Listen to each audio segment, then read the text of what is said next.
안녕하세요, 비노빈입니다. 오늘 이렇게 카메라를 켜게 된 이유는요, 바로 제가 지금까지 유튜브를 하면은 이 영상 꼭 올리고 싶다 한 주제입니다. 바로 저의 지금까지 어떻게 인생을 살아왔는지, 또 4년간의 저의 입시 생활을 여러분들께 소개하고 싶어서 오늘 이렇게 카메라를 켜게 되었습니다. 가시죠. 네, 저의 인생을 총 3단계로 나눠볼 수 있습니다. 첫 번째 삶에서는 정말 저는 친구들을 웃기는 것을 정말 좋아했어요. 애들이 웃는 모습을 보면 정말 너무 저는 행복했었기에 좀 저는 이제 그러다 보니까 공부에는 이제 정말 관심이 없었어요. 이제 그렇게 시간이 지나면서 스마트폰 중독에 빠지게 되고, 그러다가 이제 무기력하고 나태하고 자신감 없는 그런 찌질한 삶을 살아왔습니다. 그러다가 이제 두 번째 삶에서는 중학교 3학년 때 우연한 기회로 공부를 시작하게 되면서 박사빈이라는 사람을 다시 찾게 되고, 그리고 공부에 정말 매진을 하면서 정말 최선을 다하고, 그리고 자신감을 되찾는 그런 멋진 삶을 살아왔습니다. 현재 이제 20살이 된 세 번째 삶에서는 대중들에게 제가 만든 콘텐츠 영상을 이제 대중들께 행복을 전달하는 그런 방송인이 되고 싶어서 현재 인천가톨릭대학교 문화콘텐츠학과에 재학 중인 세 번째 삶을 살고 있습니다. 네, 이렇게 저의 삶을 총 3단계로 나눠볼 수 있었잖아요. 자, 그러면 이제 좀 더 자세하게 들어가 보도록 해보겠습니다. 제가 공부하기 전까지는 아까 여러분들께 말씀드렸다시피 공부와는 정말 관계가 하나도 없었어요. 항상 이제 중학교 때도 그랬고, 어떻게 했냐면 일단 친구들을 되게 웃기는 걸 좋아하기 때문에 반에서 항상 너무 시끄러웠어요. 이제 친구들이랑 얘기하기도 하고, 그 다음에 장난치기도 하니까 선생님들에게 많은 꾸중을 들었고, 또 많이 지키기도 했고, 그리고 수업 시간에 쫓겨나기도 하고, 실제로 막 무릎 꿇어서 손들었던 적도 정말 많았어요. 중학교 때 선생님들이 저를 엄청 싫어했습니다. 그 다음에 찌질이었다고 생각했던 게 뭐냐면, 강자들 앞에서는 되게 약하고 쭈그러들다가 약자 앞에서는 이렇게 가슴을 피는 그런 식으로 좀 찌질하게 살아오기도 했었고요. 그 다음에 공부와도 정말 관련이 없었죠. 공부를 싫어했으니까요. 왜 해야 되는지도 모르고. 그리고 이제 그때 스마트폰이 있었으니까 항상 스마트폰을 달고 살았죠. 정말 하루 루틴이 어떻게 됐냐면, 일단 지각을 해요. 학교에 지각을 하고, 그 다음에 이제 들어오면은 계속 자다가 친구들이랑 얘기하다가 뭐 선생님한테 찍히고 선생님이랑 싸우고, 그러다가 이제 학교 끝나면 집에 가서 가방 던지고 소파에 누워서 새벽 늦게까지 스마트폰 보고 게임하다가 잠들고, 또 이제 그렇게 루틴이 계속 되는 거죠. 또 선생님이랑 싸우니까 엄마는 거의 매일 학교에 오다시피 오고, 이제 조금 뭐 술이랑 담배도 하고, 솔직히 말하면 많이 했던 건 아니고, 아무튼 이제 그렇게 하면서 되게 안 좋은 좀 그런 삶을 살아왔습니다. 그러니까 이제 그때 되니까 일찍 죽고 싶다라는 생각이 들었어요. 왜냐면 공부를 이제 안 하니까, 뭔가 열심히 하지 않으니까 인생의 목표도 없었고, 그냥 굳이 오래 살아야 될 이유도 없었던 것 같아요. 그냥 빨리 죽고 싶다, 재미없다 인생. 그냥 늙을 때까지 계속 엄마한테 아빠한테 용돈 받으면서 엄마 아빠 집에서 붙여 살면서 살다가 그냥 대충 살다가 죽어야지, 이런 생각을 많이 했었어요.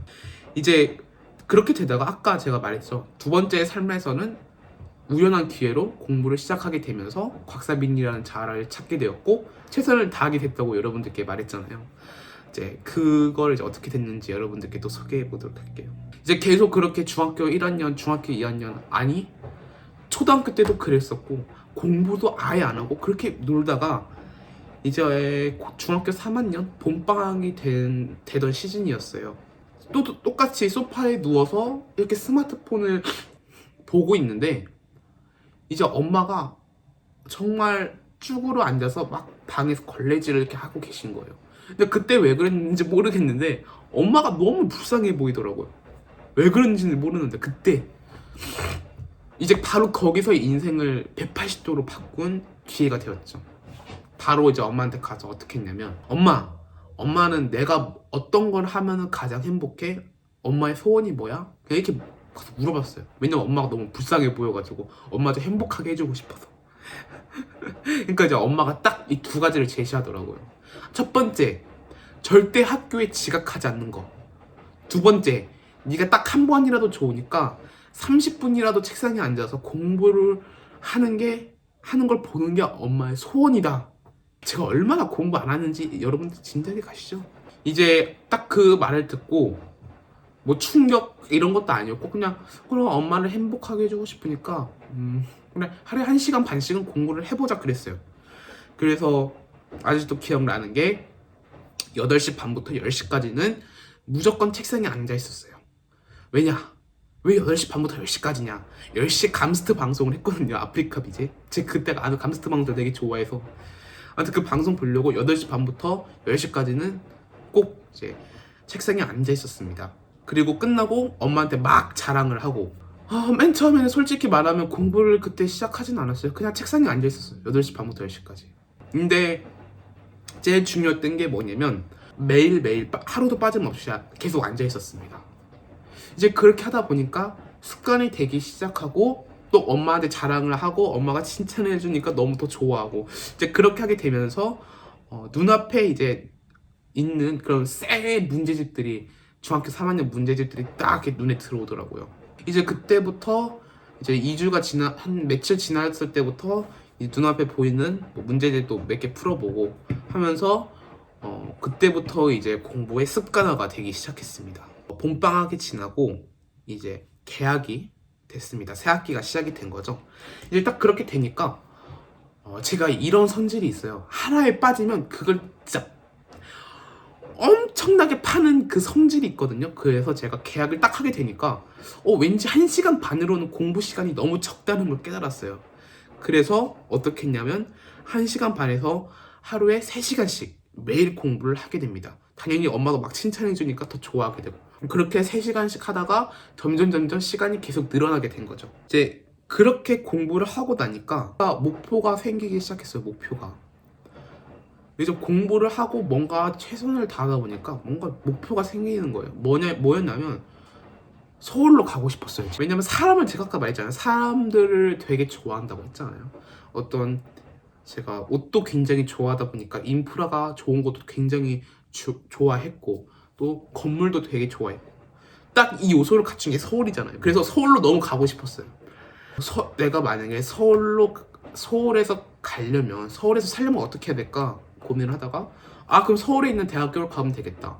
서울에 있는 대학교가 뭐가 있을까 하다가 그래 서울에 있는 학교 서울대지 하면서 왠지 모르는데 그때부터 서울대라는 목표도 이제 생기기 시작하고 그렇게 되니까 공부도 더 열심히 하게 되었습니다.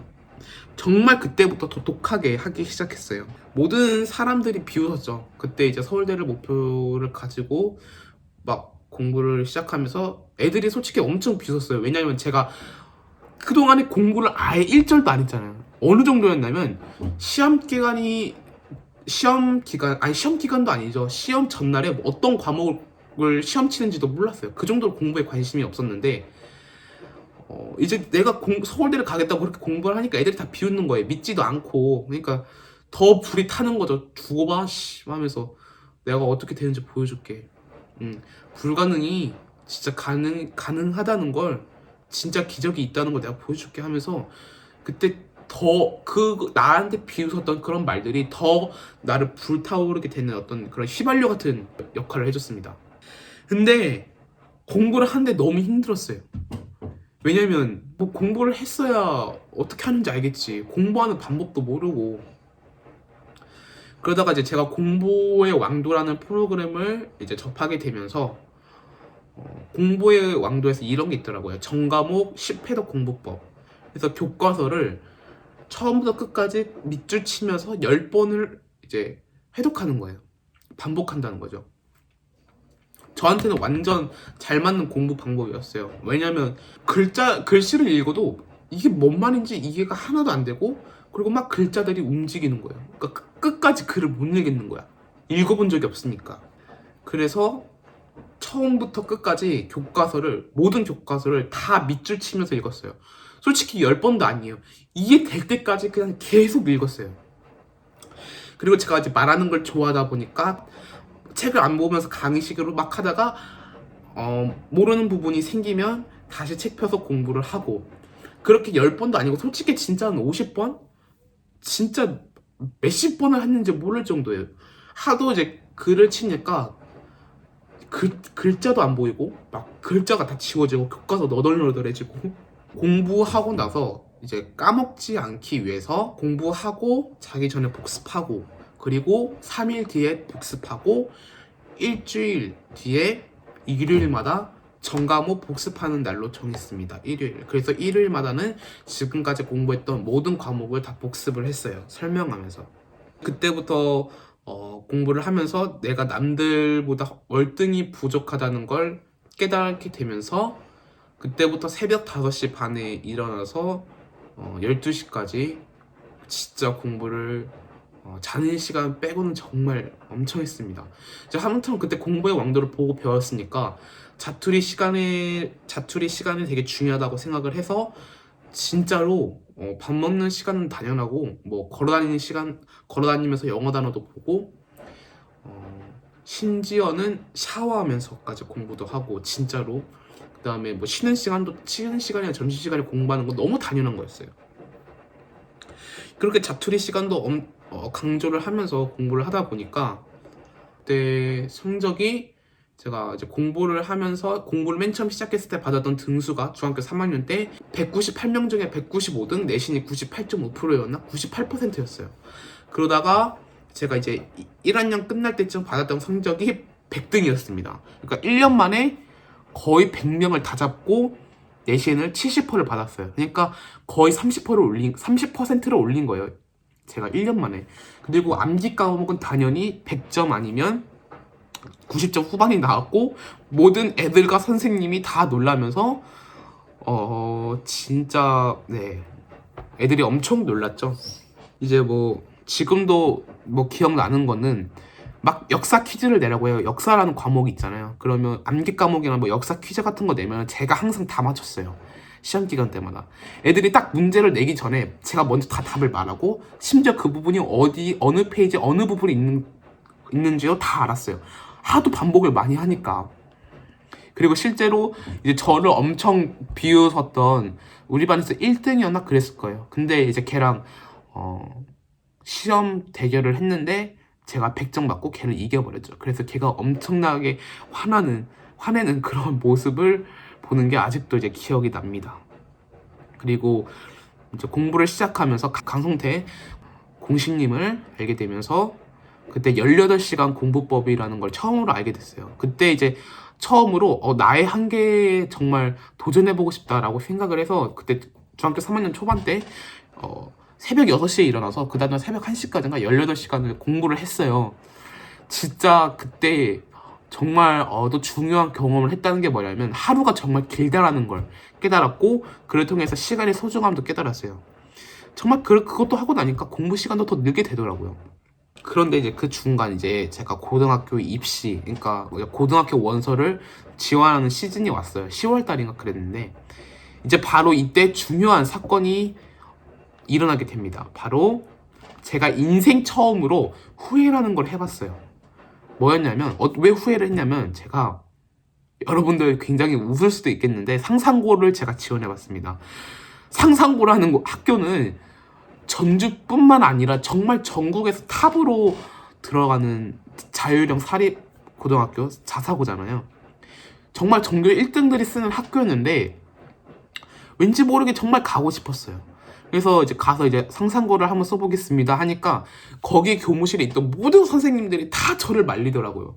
정말 그 원서를 내기 전까지 계속 말리셨는데 저는 계속 쓰겠다고 했어요. 왜냐면 그때 쓰는 것도 중요한 경험이 되겠다라고 생각을 했어요.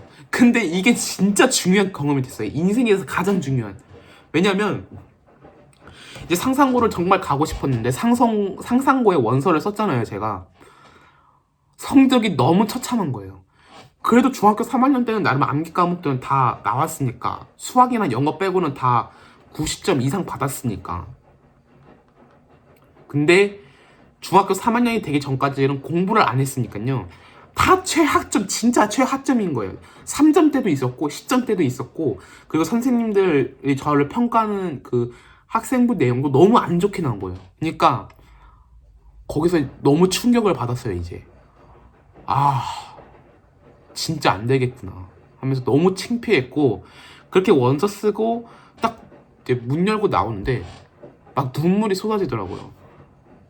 그러니까 후회를 하기 시작한 거죠. 이제 아, 내가 왜 이렇게 살았지? 내가 왜 이렇게 살았을까? 아, 좀만 더 공부를 일찍 시작했을 걸. 이런 후회를 정말 많이 했어요. 정말 지금도 눈물이 나올 정도인데, 어느 정도였냐면, 아니 뭐 후회가 뭐 어느 정도야 라고 하실 수 있겠지만 정말 큰 후회를 했습니다. 시간을 정말 돌리고 싶었고, 저희 이제 중학교 사물함이 있잖아요. 사물함에 이제 학번이 적혀있는데 1학년 학번을 보면 너무 부러웠어요. 와, 중학교 1학년 때 돌아가서 다시 그때부터 공부를 제대로 시작했으면 내가 상성어를 쓸 수 있지 않았을까. 더 일찍 돌아가서 공부를 하고 싶다라는 후회를 정말 많이 했습니다. 그 후회를 통해서 시간의 소중함도 알고 시간의 무서움도 알게 되었고, 후회라는 게 얼마나 인생에서 개족 같다는 걸 알게 됐어요. 왜냐면 시간은 1초만 돌리면 되돌릴 수 없잖아요. 얼마나 무서워요. 지나간 거를 못 돌린다는 것 자체를. 단 1초도. 이제 그러니까 쓴맛을, 그때 후회라는 쓴맛을 알게 되니까 그때부터 두 번째 목표가 생겼어요. 서울대 이어서 두 번째 목표가 뭐였냐면, 그러니까 만약에 내가 서울대 안 돼도 후회를 하지 말자. 후회를 남길 힘을 남기지 말자. 이게 저의 목표였어요. 후회를 하지 않는다는 거. 그럼 후회를 하지 않으려면 어떻게 되겠어요? 더 최선을 다해야겠죠. 진짜 또 그때 이후부터 더 미친 듯이 합니다. 진짜로. 정말 잠자는 시간 빼고는 다 공부를 하고 24시간 계획서를 만들어요. 24시간을 30분을 다 쪼개서 진짜 자는 시간 외에 전부 다 공부 시간을 넣고 진짜 미친놈 독하게 삽니다. 이제 어쨌든 상상고는 떨어졌어요. 그래도 상상고를 도전한다는 걸 통해서 이제 후회라는 걸 알게 되니까 정말 소중한 경험을 하게 된 거죠. 아무튼 이제 그렇게 저는 중학교 3학년을 마치고 이제 졸업을 하게 됩니다. 중학교를. 이제 마지막 선생님들이 이제 졸업식 때 저를 부르셔서, 사빈아, 너에게 정말 이렇게 변화된 모습을 보여준 건 지금까지 근무하는 동안 네가 처음이었다. 그러면서 우리가 너에게 장학금을 정말 주고 싶지만 일단 조건이 안 되고 또 사건이 일어날 경우가 많으니까, 선생님들께서 그때 되게 조그만한 선생님들께서 조그만 필기도구를 사주셨습니다. 아직도 그게 기억이 나요. 참 그게 너무 기분이 좋았던 것 같아요. 왜냐면 그렇게 찍혔는데 제가 그렇게 공부를 하니까 선생님들이 엄청 놀라셨죠. 놀랄 놀자였죠. 엄마도 저도 믿지 않았대요. 아, 쟤가 저러다가 매칙하고 말겠지 하는데 진짜 계속 그렇게 하는 거야. 그리고 당연히 이제 100점 맞았을 때 엄마께서 너무 좋아하셨고, 그리고 제가 그때 새벽 5시 반에 공부해서 아침 7시 이제 등교하기 1시간 전부터 가서 자습을 하니까 엄마가 얼마나 행복하셨겠어요. 애가 지각을 단 한 번도 안 하니까 엄청 좋아하셨겠죠. 이제 아무튼 이제 그렇게 저는 상상고를 떨어진 게 당연하죠. 그렇게 이제 지방 시골에 있는 일반고를 진학하게 됐습니다.